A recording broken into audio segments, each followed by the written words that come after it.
the idea was brought to me at first by Elton John, who is someone that I adore and who's been a great friend. And I love him deeply. And so he asked if I would be interested, and I said, sure, man, you know, send this script. And so he did, and I read it. And I didn't expect the script to, you know, like make me laugh out loud, you know.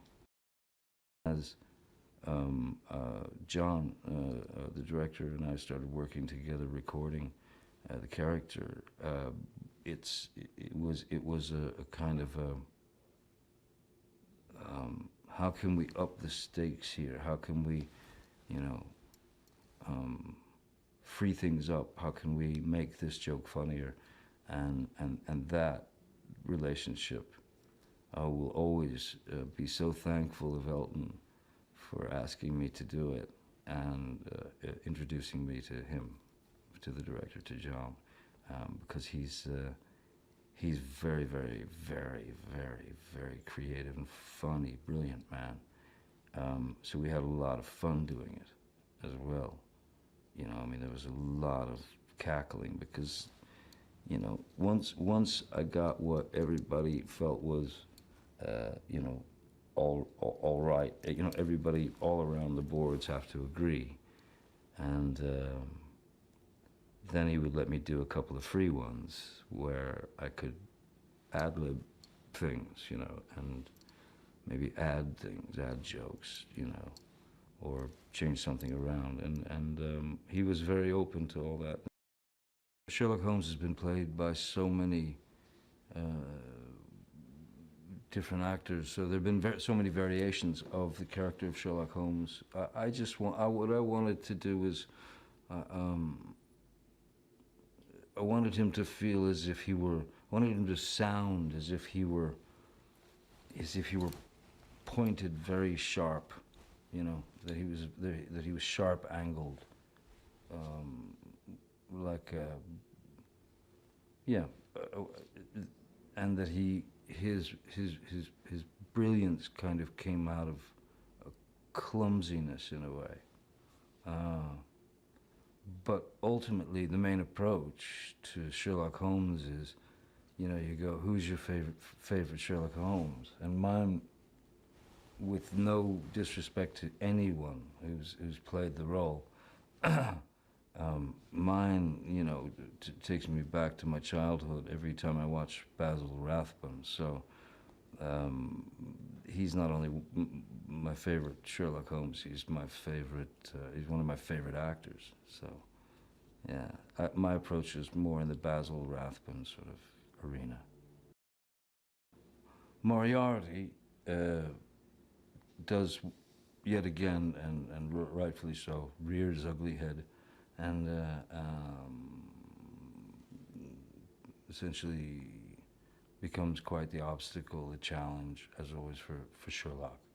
But this time he's gone about things in a very, very different way, and the character itself is very interesting. It's not totally what one would expect. It's really comes out of a very interesting place. I think Elton, you know, anything that Elton puts himself into is always 1,000%. He doesn't loan himself or rent himself. He gives of himself, and you know, as he and Bernie Taupin always have given of themselves, of their deepest feelings, their, you know, deepest emotions, deepest secrets that they've you know, spit out for the world to hear. A billion classic, brilliant songs. Elton John, just his involvement in anything brings another dimension, a whole other dimension to the project, you know, because he gives wholeheartedly. So I was really honored when he asked me to be involved, and certainly knew that it was going to be something. Yeah, it would be something good. I got addicted to sort of watching these animated films. You know, when my kids were little. You know, there was something about them that well, cartoons break all the laws, don't they? And that's, you know, that's the beauty of seeing those parameters broken and trying to figure out a way to break the parameters in cinema in that same way, so that a character can be potentially accepted in the same way that Wile E. Coyote is when he gets crushed by a boulder and then they cut to him with a little bandage on his head. I wanted Sherlock's voice to be like a razor blade, you know, that could cut through anything annoying, that could cut through, that he found annoying, anything, you know, that someone's in the middle of some soliloquy and he would stop them, you know, on a dime because he has something to say. And it's like this, I sort of pictured this sound of, yeah, this a razor blade voice, you know. And so that's kind of where I ended up, you know.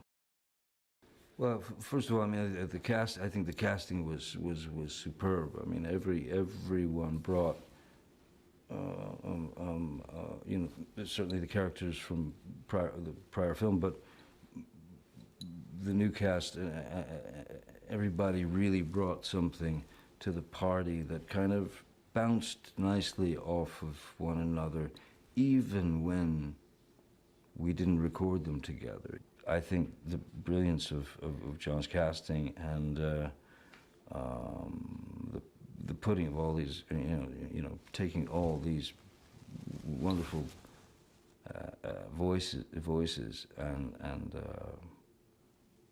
putting them all together to build this story in whatever way he pieced them together. I think it was a brilliant cast, you know, amazing cast. What audiences have to look forward to with this movie is, I mean, gnomes. Expect gnomes and look forward to them. They're very good. Matter of fact, I'd go as far as saying they're the finest gnomes I've ever known. No. They're the finest gnomes I've ever known. Gnome. They're the finest gnomes I have ever met or known.